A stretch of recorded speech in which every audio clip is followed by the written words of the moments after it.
Chapitre 6. Vous l'avez insulté, dit Armina. Non, je ne crois pas. Il a tout interrompu juste à ce moment-là. Candavir soupira. Nous arrivions à court de temps. C'est ma faute. Je n'aurais pas dû arriver en retard. Toutes deux allaient d'un pas vif depuis les chambres intérieures du conseil vers les suites de réception, le long du corridor éclairé par les lumens. Des gardes se tenaient passivement aux intersections en essayant de paraître alertes lorsque passait un haut seigneur. Il était tard, et les rotations étaient pour bientôt. Le complexe entier semblait à moitié léthargique, comme surpris dans un demi-sommeil, à se demander dans combien de temps le jour se lèverait. « Il m'a accordé une autre audience », dit Candavir tandis qu'elle franchissait un angle et s'engageait dans le long passage qui descendait vers les portes intérieures. Armina eut comme une hésitation, et toutes deux s'arrêtèrent brièvement. « Je vais me répéter encore une fois. Je ne comprends pas ce que vous espérez obtenir, même si vous disposiez d'autant d'heures qu'il vous en fallait. Nous sommes déjà pleinement engagés dans ce que nous faisons. Nous le sommes depuis des mois. » « Pas encore, estima Candavir. Nous pourrions encore faire machine arrière s'il le fallait. Je veux l'entendre d'abord par sa bouche. » Elle sourit. « C'est la procédure, dit-elle. Je suis toujours très à cheval là-dessus. »« Quand cela vous arrange, » marmonna Armina, tandis qu'elle se remettait à forcer le pas. « Je pensais qu'il serait plus fier. Il parle comme un homme sans orgueil, après tout ce qu'il a accompli. » Elles atteignirent une antichambre dont les deux gardes vêtus de mailles étaient postés près des portes à l'opposé.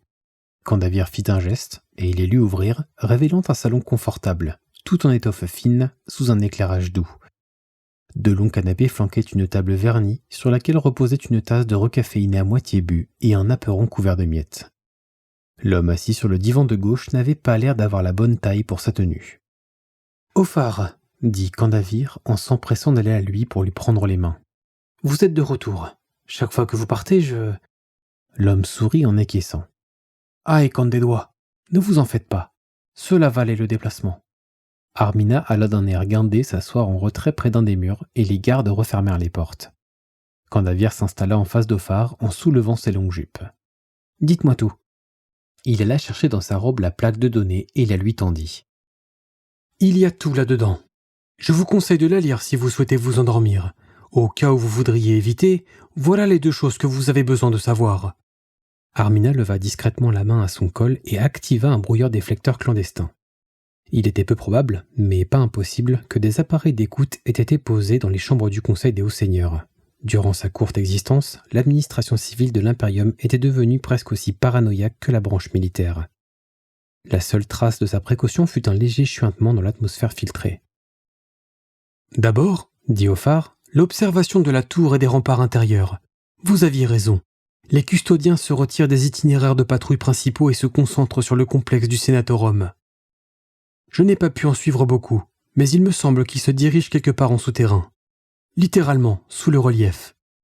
Je soupçonne qu'il puisse y avoir des salles tout en bas auxquelles aucun d'entre nous n'a accès. La raison pour laquelle ils ont besoin de s'y rassembler reste un mystère. Mais voilà le problème. Quoi qu'il puisse en être, il est clair pour moi qu'ils sont très peu là-bas. En nombre infime, bien moins que je le soupçonnais. Évidemment, nous ne pouvons pas être sûrs. Mais j'ai des soupçons, haute seigneuresse. Je soupçonne que beaucoup d'autres soient partis se battre ailleurs, et que ceux qu'il y a ici sont très peu nombreux pour leur mission. C'est peut-être pour ça qu'il est revenu. Il n'y aura jamais de meilleur moment que maintenant, mais ça ne durera peut-être pas. » Candavir hocha la tête. « Compris, même si ce serait folie de les sous-estimer. Cela doit créer un vide qu'il faut bien combler. Qui remplit ce rôle ? Les sénéchaux du Departamento Regia Interior, comme on pouvait s'en douter. J'en ai vu d'autres déployés au sud du Sénatorum. Un nouveau régiment, les Castellans exemplares. Vous avez entendu parler d'eux ? Jamais. Et quelle est la deuxième chose ? Ophar se pencha en avant en pointant un long doigt vers la plaque de données dans les mains de Candavir. Des armes antipersonnelles d'un genre avancé. Bolters, grenades à fragmentation, beaucoup d'engins incendiaires. Je n'arrive pas à percer le sens des marquages de répartition, mais les quantités sont là. Rien de tout ça n'est manufacturé ici. Je n'ai pas la moindre idée d'où il est possible de se procurer de telles choses. Tout ça est hautement illégal, mais a pu passer les contrôles. Les caisses sont quelque part dans le palais à présent. C'est votre second problème. » Comme vous l'aviez dit. Candavir se redressa contre le dossier et parcourut les chiffres de la plaque de données. « Et exactement dans les temps, dit-elle. Armina regarda Ophar d'un air inquiet. « Avez-vous été repéré ?» Ophar haussa les épaules. « Qui sait ? On dit qu'ils sont capables de voir la moindre ombre sous le soleil, mais je ne crois pas. » Son attention revint vers Kandavir. « Je ne crois pas que vous ayez besoin de davantage de raisons. » Kandavir eut un sourire narquois. « Oh, cela me conviendrait très bien d'en avoir encore beaucoup d'autres. Et aussi plus de temps. Les choses sont déjà en mouvement. Tout ça a commencé. Si j'étais vous, Vous n'êtes pas moi, Ophar, et cela vaut certainement mieux. J'ai un autre rendez-vous avec lui. Et je lui ai déjà exprimé mes préoccupations à ce sujet, intervint Armina. Il veut continuer de vous faire parler, dit Ophar, pour vous retarder. Ce n'est pas un imbécile, et il ne vous prend pas pour une imbécile non plus. Je n'ai jamais pensé qu'il pouvait en être un, dit Kandavir, mais j'ai mes propres raisons de vouloir cela. Nous en savons si peu encore à présent sur l'endroit d'où provient tout ça. L'information devrait nous venir de ses lèvres, si possible, et j'enregistre tout ce qu'il dit. Elle posa la plaque de données et croisa les doigts. Des éléments de preuve, un dossier solide. C'est ainsi que les choses doivent être faites. C'est dangereux, dit Armina. C'est un tueur, dit Ophar. On dit qu'il peut tuer d'un seul regard. Kandavir s'en amusa. Baliverne. Vous hésitez, Candédois. Si moi j'avais hésité à l'époque, nous ne serions jamais sortis d'Afrique. Souvenez-vous de cette leçon. Kandavir lui jeta un regard irrité, et pendant un instant, elle fut de nouveau cette petite fille, trop gâtée pour éprouver la crainte, fâchée de devoir laisser ses livres vidéo derrière elle, alors que le monde brûlait. Puis son expression s'estompa, en révélant des traits plus vieux, plus durs. J'ai suffisamment d'éléments pour donner le signal, mais il pourrait être rappelé, à n'importe quel moment. N'importe quel moment, dit Armina. N'importe quel moment, confirma Ophar. Le silence tomba sur la pièce. De quelque part, de partout, le bourdonnement de machinerie filtrait à travers les murs épais. Tous ces engins ne se reposaient jamais, et construisaient. Kandavir leva les yeux au plafond blanc. Même ici, exactement au cœur du plus puissant empire que le monde eût jamais connu, des fissures apparaissaient déjà. Tout se passait trop vite, et les choses ne se mettaient pas en place comme elles l'auraient dû. « Très bien, » fit-elle doucement. « Dites-leur de commencer. » Liora Arad se trouvait au donjon depuis 6 heures, et la durée prolongée de son service commençait à lui peser. Elle souleva sa main, enfermée dans une couche translucide de peau synthétique antibactérienne, et la regarda trembler légèrement. Elle avait faim. Elle était fatiguée. Mais elle ne pouvait guère quitter déjà son poste, pas sans l'autorisation d'Ilaed. Elle baissa le bras et regarda d'un côté à l'autre, le long des rangées de techniciens postés à leur station qui ressemblaient à des cellules. 4000, dans les 2 directions. Ce ne fut pas la première fois qu'elle se demanda ce qu'elle faisait là parmi eux. Ce n'était pas réellement un donjon. Ils l'appelaient ainsi cependant parce que les clichés du passé étaient tous bien présents. Des murs de pierre parsemés d'algues sur leur surface ruisselante, des arches épaisses qui partaient s'enfoncer dans l'obscurité, des dalles lourdes sur le sol, toutes inégales, craquelées pour beaucoup d'entre elles. Liora n'avait aucune idée de quand l'endroit avait pu être construit, mais cela datait clairement de bien longtemps. Ils étaient loin sous terre. Il fallait plus d'1 heure pour accomplir le trajet par turbo-ascenseur depuis les portions supérieures du complexe sécurisé des ouvriers à travers la myriade de niveaux de plus en plus obscurs et mystérieux, avant qu'enfin le cœur du donjon ne l'accueillît pour une nouvelle journée de labeur. Ce trajet quotidien était comme un voyage à travers le temps. Au point de départ du sommet, les murs luisants étaient en train d'être érigés, défiant le climat et l'altitude, tout d'or et d'albâtre pour accrocher l'éclat du soleil apparent. Puis l'on descendait vite à travers les zones pré-impériales, empilées les unes sur les autres en couches de lithobéton fissuré, et la lumière s'estompait, cédant place aux bancs de l'humaine industrielle. Un peu plus loin encore, et l'on se trouvait véritablement sous terre, à glisser le long des puits et des chaînes motrices, en entreapercevant dans le noir les lueurs des niveaux d'habitation enfouis. De nombreuses autres choses l'exaspéraient à rester hors de vue. Les fondations des puissants réacteurs qui alimentaient la cité grandissante, les centrales d'assainissement des eaux, les cavernes déversoirs des égouts dont les hélices de brassage demeuraient en rotation perpétuelle. Des entrées de tunnels béaient comme une invitation, mais sans panneaux ni éclairage convenable, il était impossible de savoir où ils partaient. Plus bas encore, l'atmosphère enfermée se réchauffait, et les passagers des cages monte-charge retiraient leur tenue de protection contre le froid. Il y avait des arrêts de sécurité, une bonne dizaine. Les premiers postes de contrôle étaient tenus par des sénéchaux du Departamento Regia Interior. Les sentinelles devenaient plus intimidantes à mesure que l'on descendait, jusque tout en bas, où il s'agissait des défenseurs mortels à cimier d'or venus de la tour elle-même. De temps en temps, la procédure était même supervisée par un des gardes custodiens en personne, qui dominait en silence les files de travailleurs de la caste des techniciens attendant de pénétrer dans les districts du donjon. Ils lui faisaient peur. Ils effrayaient tout le monde. Telle était leur fonction, bien sûr. Guetter dans l'ombre sans rien dire, sans rien faire, rien qu'observer. En les rares occasions où ils bougeaient, leurs armures bourdonnaient dans un murmure spectral de mécanique parfaitement alignée. Ils sentaient vaguement l'encens rituel. Dans cet impérium ultra-rationnel, ils renvoyaient à un passé mystique, habité d'une telle puissance physique que cela vous hantait rien qu'à les contempler. Et puis, par-delà le dernier garde en faction, se trouvait le donjon. De la même façon, sa taille était intimidante. Une ville entière enfouie à la racine des montagnes, sans lumière excepté ces constellations de lumens se monter sur des suspenseurs flottants, eux-mêmes positionnés au-dessus depuis plus profond, qui continuaient de descendre vers le cœur même de la planète à ce qu'il lui semblait. Certaines de ces salles étaient aux dimensions d'humains ordinaires, et d'autres véritablement cyclopéennes. Toutes étaient chargées d'une humidité prégnante et marquées par l'âge. Respirer cet air lourd donnait l'impression d'ingérer la poussière d'innombrables générations, enfermées ici pendant que le monde au-dessus brûlait sous les charges atomiques et qui avait hiberné en sécurité, à planifier, à attendre son heure pour émerger à nouveau. Liora soupira. Elle fit jouer ses épaules. La station de travail devant elle n'avait pas changé. Des râteliers de soucoupes et de fioles qui faisaient luire doucement les composés photosensibles des solutions. Un microcogitateur crépitait en dévidant une bande étroite de parchemins d'archivage. Ses lentilles d'analyse s'étendaient devant elle depuis son côté droit, les injecteurs et les centrifugeuses installés sur le côté gauche. Des tubes de transmission serpentaient autour d'elle, tous chargés de capsules prêtes à être aspirées vers les trémies des collecteurs du laboratorium.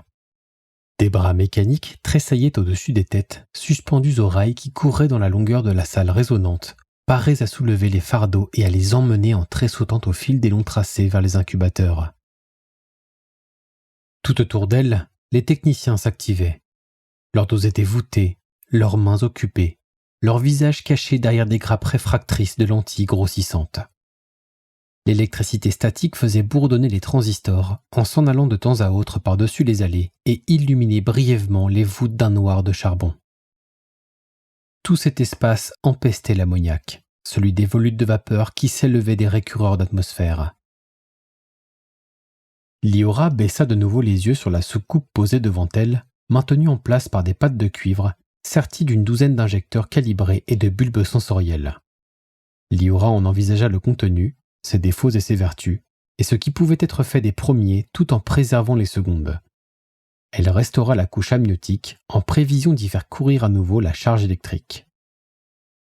Trait sanguinaire obsessif B, entra-t-elle dans la tranche cérébrale du cogitateur. Va tenter de le rectifier encore une fois.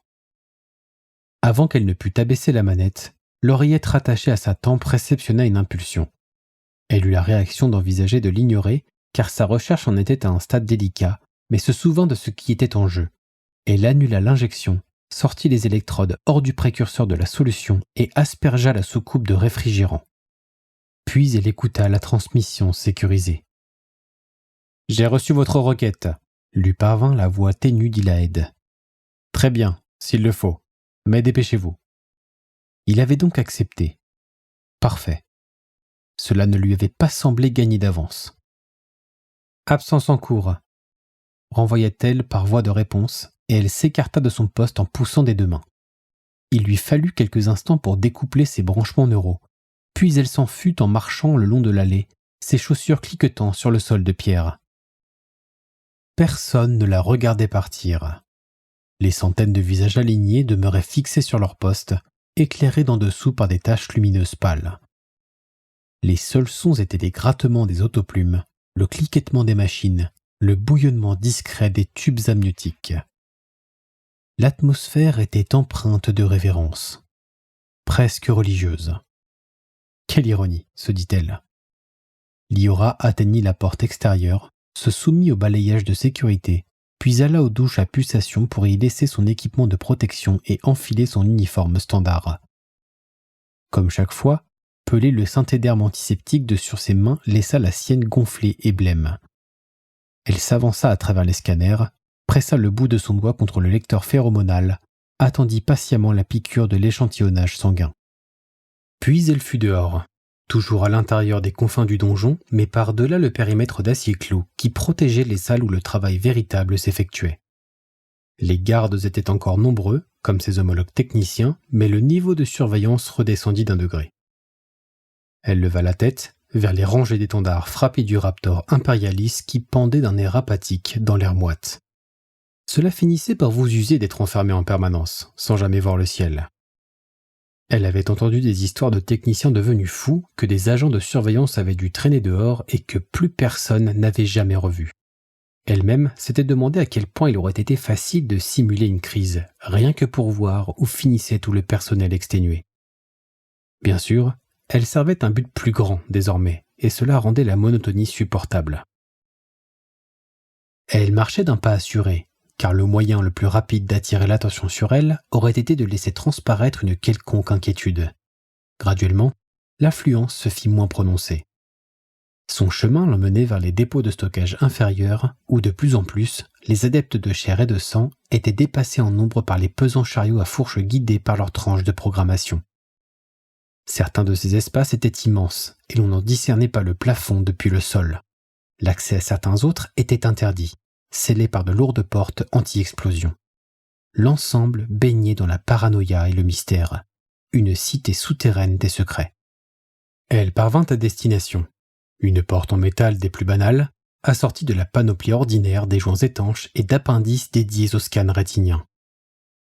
Elle se glissa dans le renforcement en venant se plaquer contre le bord intérieur. « J'y suis », transmit-elle par impulsion sur la liaison directe. « Accès, s'il vous plaît. » Il fallut un moment pour que la commande d'ouverture soit transmise. Sans doute eux aussi devaient-ils se montrer prudents. Puis un par un, les pênes des verrous glissèrent. Le scanner se désactiva en clignant, les joints étanches se rétractèrent. Liora pressa légèrement sur le panneau d'accès et la porte pivota en sifflant. Elle s'immisça par l'ouverture. L'obscurité parfaite se referma sur elle une fois que le battant l'eut cloîtré à l'intérieur. Elle demeura un instant debout dans l'ombre, à attendre que sa respiration ralentisse. Elle percevait déjà l'odeur d'une partie de ce qu'elle était venue trouver. Empilée de façon nette, prête pour inspection. La seule tâche qu'il restait à accomplir était de vérifier si les manifestes étaient exacts. Ce lot était le dernier, après quoi tout serait prêt à partir. Alors, pour elle ne savait quelle raison, elle renifla. L'air aurait dû sentir le renfermer, la même odeur qui emplissait toutes les salles de stockage à ce niveau. Mais il y avait autre chose. Comme de l'encens. Avant qu'elle n'en sût davantage, l'éclairage s'alluma d'un coup, cuisant comme des projecteurs. Elle tenta aussitôt de se précipiter à nouveau par la porte, mais les verrous semblaient ne plus vouloir bouger. Elle cligna des yeux, ce qui ne fit qu'empirer sa sensation d'éblouissement. En dépit de quoi elle fut en mesure de remarquer 2 choses importantes et inattendues. Tout d'abord, la cargaison qu'elle s'attendait à trouver dans la salle était absente. Aucune caisse posée à même le sol, bien qu'à en croire les griffures sur le lithobéton, quelque chose devait s'être trouvé là à un certain point. Deuxièmement, elle n'était pas seule. L'autre occupant des lieux était gigantesque, plus grand qu'elle d'1 tiers de sa taille et bien plus volumineux. Malgré ses yeux embués qui le rendaient trouble, elle discernait celui qui se tenait ici, enfermé avec elle, et cela la fit s'étrangler de terreur. « Technicienne Liora Arad, de classe Tertius », lui dit Samonas calmement en conservant toujours sa même distance civilisée. « Je pense qu'il est temps que vous et moi ayons une conversation franche. »